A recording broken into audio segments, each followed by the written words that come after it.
ಈಗಷ್ಟೇ ಆಗಮಿಸಿರುವಂತಹ ಶ್ರೀಮತಿ ಭಾನು ಮುಸ್ತಾಕ್ ರವರು ಅಂತಾರಾಷ್ಟ್ರೀಯ ಬುಕರ್ ಬಹುಮಾನ ವಿಜೇತರು ಈಗಷ್ಟೇ ವೇದಿಕೆಗೆ ಆಗಮಿಸಿದ್ದಾರೆ. ಅವರಿಗೆ ತಮ್ಮೆಲ್ಲರ ಪರವಾಗಿ ಹಾಗೆ ಸಂವಿಧಾನ ಮತ್ತು ಪ್ರಜಾಪ್ರಭುತ್ವ ಉಳಿವಿಗಾಗಿ ಜನಜಾಗೃತಿ ಸಮಾವೇಶ ಮತ್ತು ಅಭಿನಂದನಾ ಸಮಾರಂಭ ಕಾರ್ಯಕ್ರಮಕ್ಕೆ ಅವರ ಪರವಾಗಿ ಶ್ರೀಮತಿ ಭಾನು ಮುಸ್ತಾಕ್ ರವರಿಗೆ ಇದೀಗ ವೇದಿಕೆ ಪರವಾಗಿ ತಮ್ಮೆಲ್ಲರಿಗೂ ಸ್ವಾಗತ ಸುಸ್ವಾಗತವನ್ನು ಬಯಸ್ತಾ ಇದ್ದೀವಿ. ತಾವೆಲ್ಲ ಪ್ರೀತಿಯ ಜೋರಾದ ಚಪ್ಪಾಳೆಯೊಂದಿಗೆ ಅವ್ರನ್ನ ಗೌರವಿಸಿ, ಚಪ್ಪಾಳೆಯೊಂದಿಗೆ ಅವ್ರನ್ನ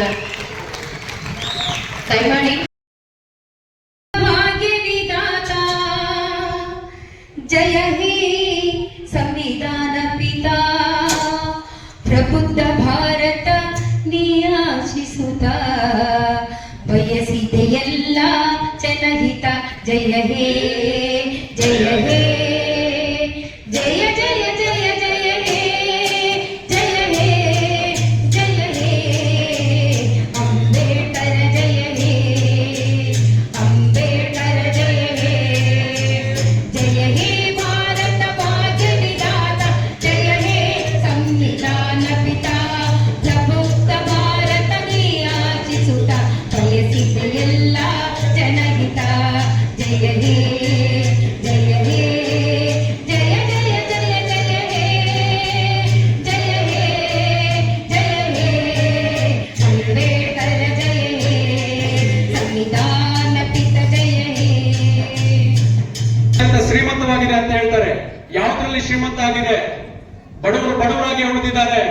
ಇವತ್ತು ನಿರ್ಗತಿಕರು ವಾಸ ಮಾಡ್ಲಿಕ್ಕೆ ಒಂದು ವ್ಯವಸ್ಥಿತವಾದಂತಹ ನಿವೇಶನ ಇಲ್ಲದೆ ಇವತ್ತು ಬೀದಿನಲ್ಲಿ ಬದುಕ್ತಕ್ಕಂಥ ಸ್ಥಿತಿನಲ್ಲಿ ಇವತ್ತು ನೋಡ್ತಾ ಇದ್ದೇವೆ. ಇವತ್ತು ಆಹಾರ ಪೌಷ್ಟಿಕತೆ ಇಲ್ಲದೇನೆ ಲಕ್ಷಾಂತರ ಮಕ್ಕಳು ಇವತ್ತು ಸಾವಿಗೀಡಾಗ್ತಾ ಇದ್ದಾರೆ ಅಂತ ಹೇಳಿ ಸರ್ಕಾರವೇ ವರದಿಯನ್ನ ಕೊಡ್ತಾ ಇದೆ. ಎಲ್ಲಿ ನಾವು ಪ್ರಬುದ್ಧ ಭಾರತ ನಿರ್ಮಾಣ ಮಾಡಿದ್ದೇವೆ ಅಂತಕ್ಕಂಥ ವಿಚಾರವನ್ನ ಇವತ್ತು ನಾಗರಿಕರು ಯೋಚನೆ ಮಾಡಬೇಕಾಗಿದೆ ಗಂಭೀರವಾಗಿ. ನಮ್ಮ ನಾಡ್ತಕ್ಕಂಥ ರಾಜಕಾರಣಿಗಳು 5 ವರ್ಷಕ್ಕೊಮ್ಮೆ ನಡೀತಕ್ಕಂಥ ಚುನಾವಣೆಯಲ್ಲಿ 500,000 ರೂಪಾಯಿನ ಕೊಟ್ಟು ನಮ್ಮ ಮತಗಳನ್ನ ಕಿತ್ತುಕೊಂಡು ಎಂಟ ಸರಾಯಿಗೆ ಕಿತ್ಕೊಂಡು ಇವತ್ತು ನಾವು ಎಂತ ಹೀನ ಸ್ಥಿತಿನಲ್ಲಿ ಬದುಕ್ತಾ ಇದೀವಿ ಅಂತಕ್ಕಂಥದ್ದನ್ನ ನಾವು ನಾಗರಿಕರು ಯೋಚನೆ ಮಾಡಲಿಲ್ಲ ಅಂತ ಹೇಳಿದ್ರೆ ಈ ದೇಶ ಪ್ರಬುದ್ಧ ಭಾರತ ಆಗ್ಲಿಕ್ಕೆ ಸಾಧ್ಯ ಇಲ್ಲ. ಬಾಬಾ ಸಾಹೇಬ್ ಸರ್ವರು ಸಮಾನವಾಗಿ ಬದುಕಬೇಕು ಅನ್ನುವಂತ ನಿಟ್ಟಿನಲ್ಲಿ ಹೇಳಿದ್ರು. ಇವತ್ತು ಯಾವ ರೀತಿ ನಾವು ನಡೀತಾ ಇದೆ ದೇಶದಲ್ಲಿ ಅಂತಕ್ಕಂಥದ್ದನ್ನು ನೋಡ್ಬೇಕಾಗಿದೆ. ಸಂವಿಧಾನವನ್ನು ಬಿಡುಗಡೆ ಮಾಡಬೇಕು ಅಂತೇಳಿ ಒಂದು ವ್ಯವಸ್ಥಿತವಾದಂತಹ ಸಂಚು ನಡೀತಾ ಇದೆ. ಆದ್ರೆ ಇದ್ಯಾವುದು ಕೂಡ ನಾಗರಿಕರಾದ ನಾವುಗಳು ಚಿಂತನೆ ಮಾಡ್ತಾ ಇಲ್ಲ. ಕೇವಲ ಅವ್ರು ಕೊಡ್ತಕ್ಕಂಥ ಹಣ ಹೆಂಡಕ್ಕೆ ಮಾತ್ರ ಮಾರೋಗ್ತಾ ಇದ್ದೀವಿ. ಬಾಬಾ ಸಾಹೇಬ್ ಹೇಳಿದ್ರು, ನಿಮ್ಮ ಮತದಾನದ ಹಕ್ಕು ಅದಕ್ಕೆ ಬೆಲೆ ಕಟ್ಟಲಿಕ್ಕೆ ಸಾಧ್ಯ ಇಲ್ಲ. ರಾಜನಿಗೂ ಕೂಡ ಒಂದೇ ಮತದಾನ, ರಸ್ತೆಯಲ್ಲಿ ಮಲ್ಕೊಳ್ತಕ್ಕಂಥ ನಿರ್ಗತಿಗೂ ಕೂಡ ಅದೇ ಮತದಾನದ ಹಕ್ಕು. ಹಿಂದೆ ರಾಜಪ್ರಭುತ್ವ ಇತ್ತು, ರಾಜ ಹೇಳ್ದಾಗ ಕೇಳಬೇಕಾಗಿತ್ತು. ಆದ್ರೆ ಇವತ್ತು ಸಂವಿಧಾನ ಅತ್ಯಂತ ಕೆಳವರ್ಗದ ಜನರು ಕೂಡ ಅವರು ಸ್ವತಂತ್ರವಾಗಿ ಮತವನ್ನು ಚಲಾವಣೆ ಮಾಡ್ತಕ್ಕಂಥ ಒಂದು ವ್ಯವಸ್ಥೆಯನ್ನ ನಿರ್ಮಾಣ ಕೊಟ್ಟಿದ್ದಾರೆ. ಆದ್ರೆ ಈ ವ್ಯವಸ್ಥೆಯನ್ನು ನಾವು ಸರಿಯಾಗಿ ಬಳಸ್ಕೊಳ್ತಾ ಇರೋದ್ರ ಕಾರಣದಿಂದಲೇ ಇವತ್ತು ಕೂಡ ಇವತ್ತು ಜಾತಿಯ ಕ್ರೌರ್ಯದಲ್ಲಿ ನಾವು ಬದುಕ್ತಾ ಇದ್ದೀವಿ ಅಂತಕ್ಕಂಥದ್ದನ್ನು ಅರ್ಥ ಮಾಡ್ಕೊಳ್ಬೇಕಾಗಿದೆ ಬಂಧುಗಳೇ. ಎಸ್ ಸಿ ಮಾದೇವರವರು ಸಮಾಜ ಕಲ್ಯಾಣ ಇಲಾಖೆ ಸಚಿವರಾದ ನಂತರದಲ್ಲಿ ಇಡೀ ರಾಜ್ಯದ ಹಳ್ಳಿಗಳಿಗೆ ಸಂವಿಧಾನ ಜಾಗೃತಿ ಜಾಥವನ್ನ ತೆಗೆದುಕೊಂಡು ಹೋಗೋದ್ರ ಮೂಲಕ ನಿಜವಾಗೂ ಸಂವಿಧಾನ ಅಂತಕ್ಕಂಥದ್ದು ಏನು ಅಂತಕ್ಕಂಥದ್ದನ್ನ ಸಾಮಾನ್ಯ ಹಳ್ಳಿ ಜನರಿಗೆ ತಲುಪಿಸ್ತಕ್ಕಂಥದ್ದು, ಸಂವಿಧಾನವನ್ನು ತಿಳಿಸಬೇಕು, ಸಂವಿಧಾನದ ಹಕ್ಕುಗಳು ಏನು, ಸಂವಿಧಾನ ಏನೇನು ಜವಾಬ್ದಾರಿಗಳನ್ನ ಕೊಟ್ಟಿದೆ, ಸಂವಿಧಾನದಿಂದ ನಾವು ಏನೇನನ್ನ ಪಡ್ಕೊಳ್ಬಹುದು ಅಂತಕ್ಕಂಥ ವಿಚಾರವನ್ನು ಮೊದಲು ನಾವು ಜನಸಾಮಾನ್ಯರಿಗೆ ತಿಳಿಸಬೇಕು ಅನ್ನೋ ಕಾರಣಕ್ಕೋಸ್ಕರವಾಗಿ ಇವತ್ತು ನಾವು ನಮ್ಮ ನಾಯಕರಾದಂತ ಎಂ.ಪಿ. ಶ್ರೀನಿವಾಸ್ ಅವರು ನಮ್ಮನ್ನಾಗಲಿ 4 ವರ್ಷಗಳಾಗಿದ್ದಾವೆ. ನಾವು ಇನ್ನು ಮುಂದೆ ಸಂವಿಧಾನವನ್ನು ಹಳ್ಳಿಗೆ ತೆಗೆದುಕೊಂಡು ಹೋಗ್ಬೇಕು. ಬಡ ಜನರಿಗೆ ಸಂವಿಧಾನ ಅಂದ್ರೆ ಏನು, ಸಂವಿಧಾನ ಏನೇನು ಹಕ್ಕುಗಳನ್ನ ಕೊಟ್ಟಿದೆ ಅಂತಕ್ಕಂಥದನ್ನ ತಿಳಿಸ್ಕೊಡ್ಬೇಕು ಅಂತಕ್ಕಂಥ ಒಂದು ದಿಟ್ಟ ನಿಲುವನ್ನು ತೆಗೆದುಕೊಂಡು ಇವತ್ತು ಎಂ.ಪಿ. ಶ್ರೀನಿವಾಸ್ ಪ್ರತಿಷ್ಠಾನ ಮತ್ತು ಕರ್ನಾಟಕ ರಾಜ್ಯ ದಲಿತ ಸಂಘರ್ಷ ಸಮಿತಿ ಆ ನಿಟ್ಟಿನಲ್ಲಿ ಇವತ್ತು ಪ್ರಥಮ ಬಾರಿಗೆ ಈ ಒಂದು ಕಾರ್ಯಕ್ರಮವನ್ನು ನಿಮ್ಮೆಲ್ಲರ ಸಹಕಾರದಿಂದ ಆಯೋಜನೆ ಮಾಡಿದ್ದೇವೆ ಬಂಧುಗಳೇ.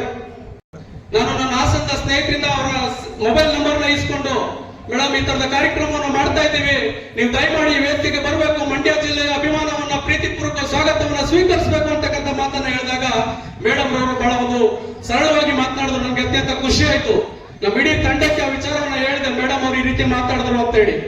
ಕೃಷ್ಣ ಅವರ ನೀನು ನುಡಿಕೊಂಡು ಮಂಡ್ಯ ಹಾಸನ ತನಕ ಬರೋದು ಬೇಡ, ಇವತ್ತು ಮೊಬೈಲ್ ಇದೆ, ಮೊಬೈಲ್ ನಲ್ಲಿ ಹೇಳಿದೀನಿ ಸಾಕು, ನಿಮ್ಮ ಇನ್ವಿಟೇಷನ್ ವಾಟ್ಸ್ಆಪ್ ನಲ್ಲಿ ಕಳಿಸ್ಕೊಡಿ, ನಾನು ಯಾವುದೇ ಕಾರ್ಯಕ್ರಮಗಳು ಇದ್ರೂ ಕೂಡ ಮಂಡ್ಯಕ್ಕೆ ಬರ್ತೀನಿ ಅಂತಕ್ಕಂಥ ಸರಳ ಮಾತುಗಳನ್ನು ಹೇಳಿ ಇವತ್ತು ಅವರು ಈ ಮಂಡ್ಯಕ್ಕೆ ಬಂದಿದ್ದಾರೆ. ನಮ್ಮ ಯಾವುದೇ ಆಹ್ವಾನವನ್ನು ಸ್ವೀಕರಿಸದೆ ಕೇವಲ ಮೊಬೈಲ್ ಕರೆಗೆ ಬಂದಿದ್ದಾರಲ್ಲ, ಅವರ ದೊಡ್ಡತನಕ್ಕೆ ಇಡೀ ಮಂಡ್ಯ ಜಿಲ್ಲೆಯ ಜನತೆ ಪರವಾಗಿ ನಮಸ್ಕಾರಗಳನ್ನ ತಿಳಿಸ್ತೀನಿ. ಧನ್ಯವಾದಗಳು ಮೇಡಮ್. ಅವ್ರಿಗೆ ನಾನು ನಮ್ಮ ವೇದಿಕೆ ಪರವಾಗಿ ನಿಮ್ಮೆಲ್ಲರ ಪರವಾಗಿ ಅತ್ಯಂತ ತುಂಬ ಹೃದಯದ ಸ್ವಾಗತವನ್ನು ಕೋರ್ತಾ ಇದ್ದೀನಿ. ಕುರಿತಾಗಿ ಡಾಕ್ಟರ್ ಸಿದ್ದಲಿಂಗಯ್ಯನವರು ರಚನೆ ಮಾಡಿರ್ತಕ್ಕಂಥ ಗೀತೆ.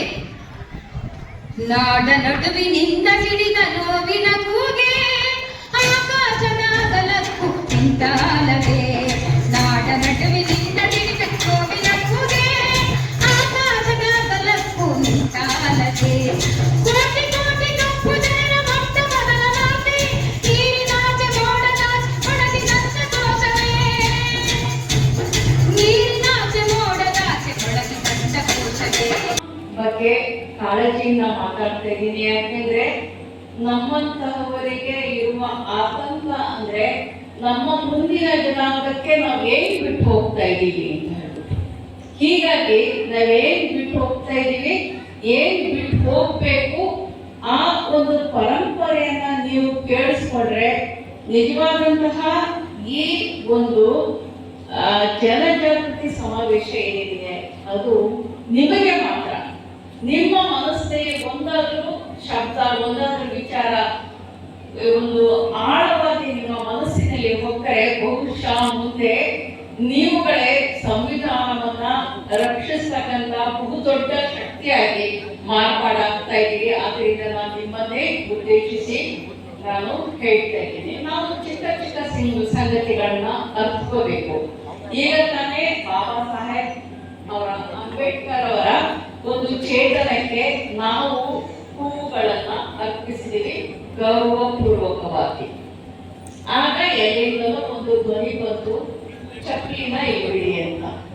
ನಾನು ಹೇಳಿದ್ರೆ ನಾನು ಬಿಡೋದಿಲ್ಲ. ಯಾಕೆಂದ್ರೆ ನಾವು ಚಪ್ಪಲಿ ಹೊಲಿಯೋರು, ಚಪ್ಪಲಿ ನಮ್ಮ ಜೀವನಾಧಾರ. ಚಪ್ಪಲಿಯನ್ನ ನಾವು ಯಾಕೆ ಹೊರಗಡೆ ಬಿಡಬೇಕು? ಚಪ್ಪಲಿಯನ್ನ ಹೊರಗೆ ಬಿಡೋದಿದೆಯಲ್ಲ, ಅದು ದಲಿತರನ್ನು ಹೊರಗಡ್ತಕ್ಕಂಥ ಸಂಕೇತ. ಅದನ್ನು ನಾವು ಯಾಕೆ ಒಪ್ಕೋಬೇಕು? ನಾನು ಒಪ್ಕೊಳ್ಳೋದಿಲ್ಲ. ಚಪ್ಪಲಿಯನ್ನ ನಾನು ಗೌರವಿಸ್ತೀನಿ, ಅದು ನನ್ನ ಜೊತೆಲಿ ಇರ್ತಕ್ಕಂಥದ್ದು, ಜೊತೆಲಿ ಬರ್ತಕ್ಕಂಥದ್ದು, ಅದು ನನ್ನ ಸ್ವಾಭಿಮಾನದ ಸಂಕೇತ ಅನ್ನುವಂಥ ಮಾತು ನನ್ನ ಮನಸ್ಸಲ್ಲಿ ಮೂಡ್ತು. ಇಂತಹ ಸೂಕ್ಷ್ಮ ವಿಚಾರಗಳನ್ನ ನೀವುಗಳೆಲ್ಲ ಗಮನಿಸ್ಬೇಕು ಅಂತ ಹೇಳ್ಬಿಟ್ಟು ನಾನು ಹೇಳ್ತೀನಿ.